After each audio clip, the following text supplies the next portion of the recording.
আমি এটাই বুঝাইতে চাই, আল্লাহকে ভুলে না যাওয়া। আল্লাহকে বাদ দেব কেন আমরা?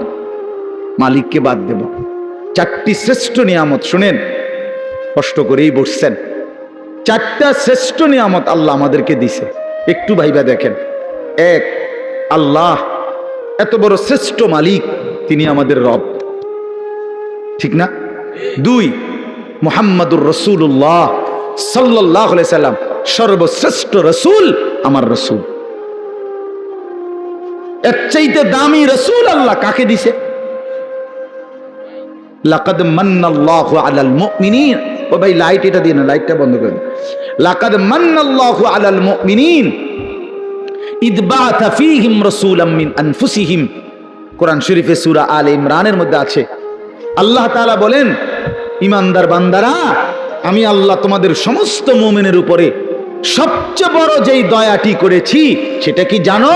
আমার কলিজার টুকরা, আমার আপন বন্ধু, আমার সবচেয়ে প্রিয় বন্ধু, আখিরি রাসূল, আমার বন্ধু, আমার তোমাদের জন্য দিয়েছি।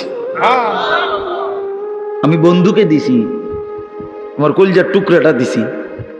এই আমার এমন বন্ধু, যে বন্ধুরে আদম থেকে ঈসা সমস্ত নবী এবং নবীর উম্মতরা পাইতে চাইছিল, আমি কেউরে দেই নাই, আমার কাছে আগলাইয়া রাখছিলাম সেই প্রথমেই সৃষ্টি করে। কিন্তু শেষ পর্যন্ত তোমরা আমার আখিরি বান্দা, তোমাদেরকে দিয়েই দিলাম,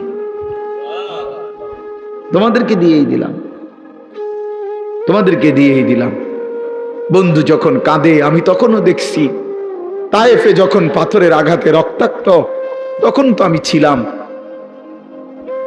দান দান শহীদ হয়ে যখন বেহুশ হয়ে গর্তে পড়েছিল উহুদের ময়দানে, আল্লাহ বলে, বান্দা আমি তখন ছিলাম, আমার মায়াও ছিল। পেটে যখন পাথর বাঁধে ক্ষুধার কষ্টে, আমি তো তখনও ছিলাম। কিন্তু তোমাদের কাছে দিন পৌঁছায় দেওয়ার জন্য আমি আমার সবচেয়ে কলিজার টুকরার এই কষ্টগুলোও আমি আল্লাহ সয়ে নিয়েছি। তবুও যেন আমার বান্দা তোমরা দিন পেয়ে যাও।